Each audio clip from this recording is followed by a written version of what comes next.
काफ़ी ज़्यादा साफ़ हो रखा है। तो कल जैसा तो नहीं हो रखा है कि बिल्कुल ही, पिछले 3 दिन से ऐसा ही हो रखा है कि मैं जब भी ट्रैवल कर रहा हूँ, मैं मतलब इस टाइम पर अभी 10:30 पौने 11 बज रहे हैं, तो जितने भी टाइम पे मैं इस टाइम पर ट्रैवल किया हूँ तो हर समय बारिश हो रखी थी, तगड़ी वाली वो भी। तो आज एटलीस्ट वो चीज़ तो नहीं है, मतलब पूरा मौसम साफ़ हो रखा है। और मतलब काफ़ी दिन बाद ऐसा लग रहा है कि हाँ चलो,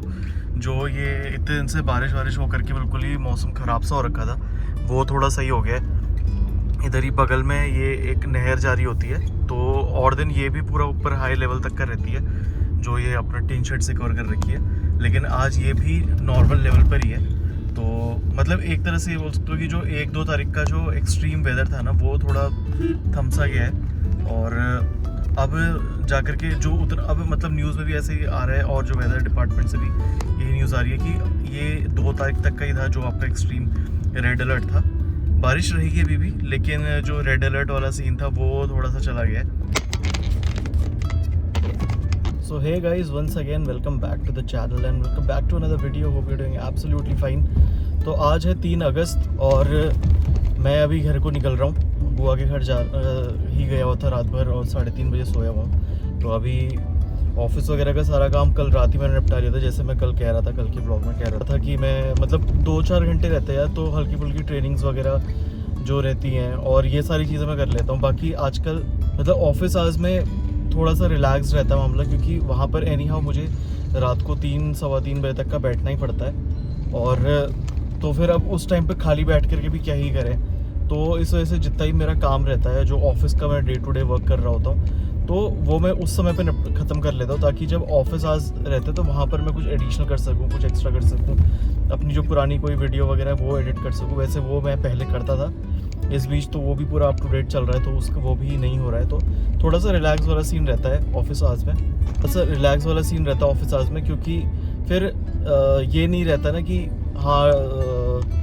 मतलब मन नहीं कर रहा है काम करने के लिए, लेकिन फिर भी ज़बरदस्ती लगे पड़े हैं। तो जब रात को बैठ ही रहे हैं उतने लेट तक का, तो फिर सारा काम वहीं पर ही निपटा लो और फिर उसके बाद अपना इस टाइम पे चल मारो। रोड्स इतनी ख़राब कर रखी है ना, इतनी ख़राब कर रखी है, मतलब मेरे को तो ये समझ में नहीं आता कि जब ये लोग रोड्स बना रहे होते तो क्या ये इसी सेंस में बना रहे होते हैं कि जब बारिश का मौसम आएगा तो हमारा धंधा बढ़ जाएगा फिर से और हमें फिर से रोड की कॉन्ट्रैक्ट्स मिलेंगे, तो ख़राब रोड बना देते हैं ताकि जब बारिश का मौसम आएगा तो रोड्स तो टूटनी है ही, तो उस समय फिर से। और बारिश का मतलब अपना फिर से बिज़नेस का टाइम हो गया होता है, क्योंकि यही बिल्कुल लिटरली यही सेंस लगता है। जितने भी नेशनल हाईवेज रहते हैं वो तब भी ठीक है, लेकिन जितने भी अंदर की रोड्स रहती हैं वो इतना गंदा मटेरियल यूज़ करते हैं इसमें कि जब भी आप मतलब कभी कहीं का भी ले लो, आप यहाँ हल्द्वानी का ले लो, आप नैनीताल का, गुड़गांव का ले लो, मतलब मैक्सिमम इंडिया की जितनी भी लोकेशन है सब जगह ये ले लो कि इतने बड़े बड़े गड्ढे हो रखे हैं कि अगर कोई मतलब स्कूटी वाला तो बिल्कुल आराम से चला ही नहीं सकता उन गड्ढों पर, और अगर पानी भर जाए उन गड्ढों में तो और भी ज़्यादा मुश्किल, क्योंकि पता नहीं आपको कि गड्ढा कहाँ पर है करके किसी ना किसी का एक्सीडेंट होकर रहेगा। मतलब इसी रोड में, जिस रोड से मैं आता हूँ, इसी रोड में 3-4 जगह ऐसा इतना खतरनाक कर रखा है कि मतलब अगर जब तक एक्सीडेंट नहीं होगा तब तक यहाँ पर कोई कुछ नहीं करेगा, तब तक तो जो यहाँ की नगर पालिका है या जो भी यहाँ पर की जो गवर्नमेंट है उसने कोई एक्शन नहीं लेना है, और विच इज़ मतलब बहुत ही बेकार। कल मैं एक वीडियो देख रहा था पुरानी, अपने जो रोड मिनिस्ट्री के जो मिनिस्टर हैं, तो उस पर 2023 का वीडियो था आई थिंक, और उस पर उन्होंने बोला था कि 2024 तक का इंडिया की रोड्स अमेरिका जितनी अच्छी हो जाएंगी, क्योंकि अमेरिका प्रोग्रेस क्यों कर रहा है, क्योंकि उनके पास उतनी ही अच्छी रोड्स हैं, उतना ही अच्छा अमेरिका की रोड्स काफ़ी अच्छी है, और इस वजह से वो प्रोग्रेस कर रहा है। और 2024 तक का इंडिया की हर एक रोड अमेरिका जितनी अच्छी हो जाएगी। मतलब अभी 2025 चल रहा है और आप सबको पता है कि कितनी अच्छी हुई है रोड्स। जगह जगह पर आप रोड के पैचेस देख सकते हो, गड्ढे पे गड्ढे हो रखे हैं, पैचेस पे पैचेस देख सकते हो। स्मूथ रोड तो है ही नहीं कहीं पर भी, और मतलब हिली एरियाज़ की तो अभी बात ही करना बेकार है। वहाँ का तो मतलब जब ऐसा प्लेन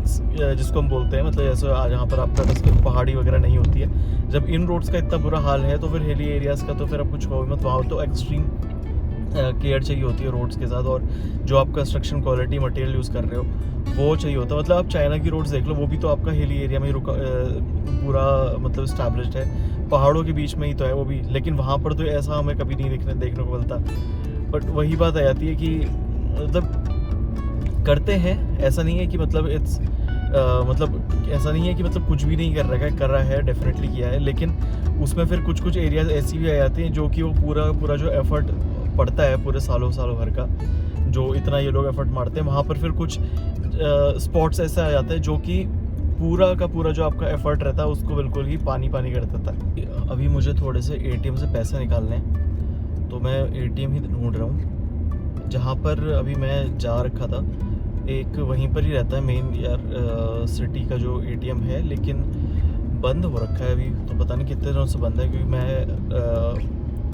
रेगुलरली तो यहाँ पर मतलब ऐसे एटीएम से अपना रेयरली ही काम पड़ता है एटीएम का, जब भी पड़ता है, लेकिन कैश वगैरह निकालने के लिए हमेशा इसी वाले एटीएम स्टेशन पे जाता था। अभी वो तो लोकेशन बंद है, तो अभी देख रहा हूँ कि दूसरा कोई एटीएम खुला हुआ मिल जाए तो वहाँ पर गाड़ी लगा करके अपना पहले कैश निकालते हैं।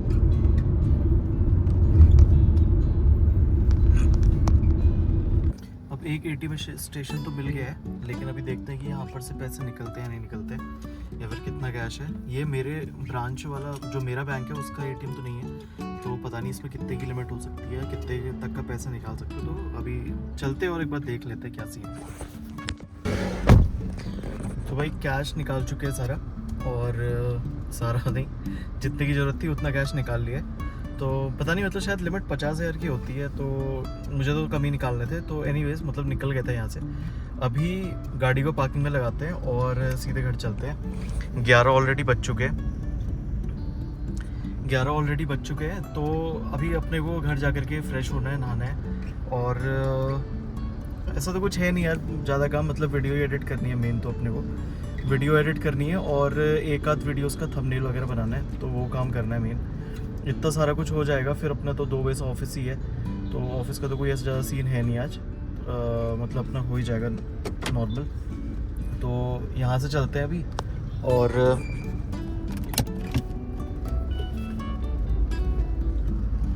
तो अभी यहाँ से चलते हैं, गाड़ी को पार्किंग में लगाते हैं और फिर घर के लिए निकलते हैं।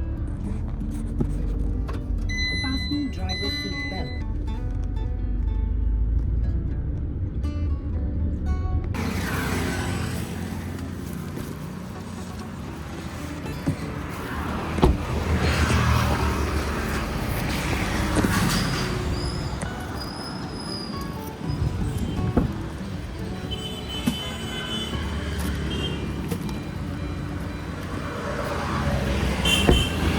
रात के 10:30 बज चुके हैं और ऑफिस वगैरह पूरा कंप्लीट हो चुका है, तो दिन तो काफ़ी ज़्यादा हेक्टिक सा ही था, तो दिन भर में कुछ ऐसा टाइम मिल नहीं पाया था कुछ भी रिकॉर्ड या फिर व्लॉग वगैरह करने का। ज़्यादातर टाइम ऑफिस में निकल जा रहा है, क्योंकि इस बीच थोड़ा सा ज़्यादा काम हो रखा है ऑफिस में, और मतलब कंपैरेटिवली मतलब जिस कंपनी में मैं अभी हूँ ना, वहाँ पर मुझे 3 साल होने वाले हैं, और पिछले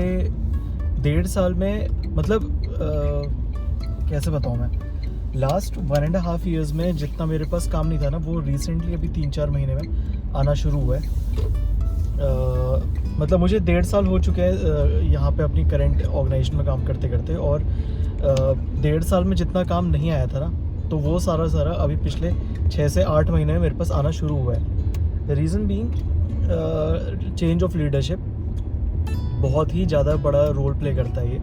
क्योंकि मतलब डिपेंड्स ना कि आपकी ऑर्गेनाइजेशन में जो आपका लीडर है, जैसे हमारे यहाँ पे टीम लीड्स होते हैं, फिर मैनेजर्स होते हैं, उसके ऊपर डायरेक्टर्स होते हैं, सीनियर डायरेक्टर्स, फिर वीपी, इस तरह से मतलब हायरार्की जाती है पूरी। तो डिपेंड करता है कि आपके ऊपर जो लोग बैठे हुए हैं ना, वो आपको किस लेवल की अपॉर्चुनिटी दे रहे हैं। अगर मैं आपको काम के बारे में बताऊँ ना, तो 2 तरह के काम होते हैं। एक तो होता है कि अगर मैं सिंपल टर्म्स में बताऊँ तो एप्लीकेशन इंस्टॉल कर लो, एप्लीकेशन अनइंस्टॉल कर लो, ठीक है, जो हम अपने नॉर्मल लैपटॉप्स वगैरह में करते हैं। जो अगर मैं स्पॉटिफाई का एग्जांपल देता हूँ, तो स्पॉटिफाई इंस्टॉल कर लो, स्पॉटिफाई अनइंस्टॉल कर लो। 10 लोगों के एप्लीकेशन में स्पॉटिफाई काम नहीं कर रहा है, क्यों नहीं कर रहा है, उसके ऊपर ट्रबल शूट कर लो। एक तो हो गया इस तरह का काम, जो कि हो गया आपका starting entry level job kind of आप लगा लो। दूसरा काम हो गया आप मैनेज कर रहे हो चीज़ें, आप कोई ऐसा एप्लीकेशन लेकर के आ रहे हो जिसमें ये जो मैंने अभी बताया पहले कि इंस्टॉल नहीं हो रहा, ये नहीं हो रहा, वो नहीं हो रहा है, ये सारे काम आप एप्लीकेशन के थ्रू आप ऑटोमेटिकली कर रहे हो सारी चीज़ें। मतलब आपको मैनुअल एफर्ट नहीं डालना पड़ रहा है, आप ऑटोमेट कर रहे हो। मतलब हमारे यहाँ पे एक टर्म होता है ऑटोमेट कर रहे हो, जिसमें आप इन सब छोटे मोटे कामों पे आप काम नहीं करते हो, आप जो बड़े लेवल पे जो काम होते हैं, जिससे कि ये जो छोटे मोटे काम होते हैं ये सारे के सारे ऑटोमेट हो जाए, उन सब चीज़ों पे काम करते हो। और आपको क्या काम मिल रहा है ये आपके हायरार्की, आपके मैनेजमेंट पे बहुत ज़्यादा डिपेंड करता है। जैसे मेरे को अभी पूरे 7 साल हो चुके हैं काम करते करते, 7 सवा 7 साल। शुरुआती जो 3 साल थे मेरे काम करने के, तो उसमें मैं खुद इतना ज़्यादा इंटरेस्टेड नहीं था जिस डोमेन में मैं अभी काम करता हूँ। मतलब ये था कि हाँ चलो ठीक है, ये जो काम है ये तो कुछ इसमें ज़्यादा कुछ है नहीं सीखने का, और 1 महीना लगा था मुझे वो सारा काम सीखने में, और मतलब उतना ज़्यादा कुछ एफर्ट मारना नहीं पड़ा था, ठीक है। लेकिन जब मैं अपनी दूसरी ऑर्गेनाइजेशन में मैंने जब स्विच किया था, तो वहाँ पर एक अलग इम्पोर्टेंस मिलने लगी थी कि तुमको हम ये काम दे रहे हैं और ये रिस्पॉन्सिबिलिटी करना है, और तुमको हम ये चीज़ मतलब डिप्लॉय करने को दे रहे हैं अपने इन्वायरमेंट में, तो तुम और ये तुम्हारी रिस्पॉन्सिबिलिटी है इसको A to Z सक्सेसफुली पूरा पहुंचाने में। तो वहाँ पर आपको ना एक सेंस ऑफ इम्पोर्टेंस ही लगने लगती है, जहाँ पर 10 लोग आपको सुनने लगते हैं, 10 लोग आपके ऊपर डिपेंडेंट है कि आपने प्रोजेक्ट कितने सक्सेसफुली किया है या कितनी सक्सेसफुली नहीं किया है, या फिर क्या चल रहा है, अपडेट्स वगैरह, और आप मैनेज कर रहे होते हो चीज़ें।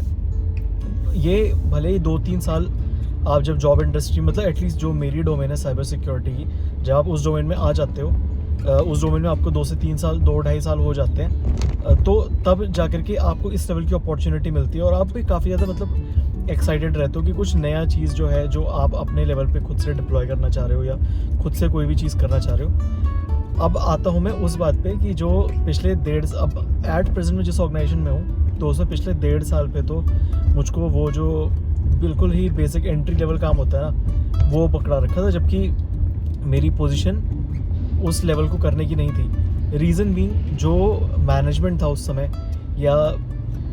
जिस तरीके का काम आ रहा था, तो वो ही मतलब मैनेजमेंट अपनी तरफ से खुद इंटरेस्टेड नहीं था कि अपनी जो रिस्पॉन्सिबिलिटीज़ हैं वो दूसरे लोगों को बांटे, दूसरे लोगों को दे, ताकि उनका वर्कलोड थोड़ा कम हो, और जो उनके बाद आए हुए ताकि उनको एक्सपोजर मिल सके। या फिर जैसे कि मैं अगर आ रखा हूँ, तो मैं सर्टेन अमाउंट ऑफ एक्सपीरियंस लेकर के आ रखा हूँ, और मैं उसके ऊपर बात करूँगा, उसके ऊपर मतलब 10 तरह की चीज़ें करूँगा, या फिर अपने जो भी इनपुट्स हैं वो, मतलब एट द एंड मैं यही कहना चाह रहा हूँ कि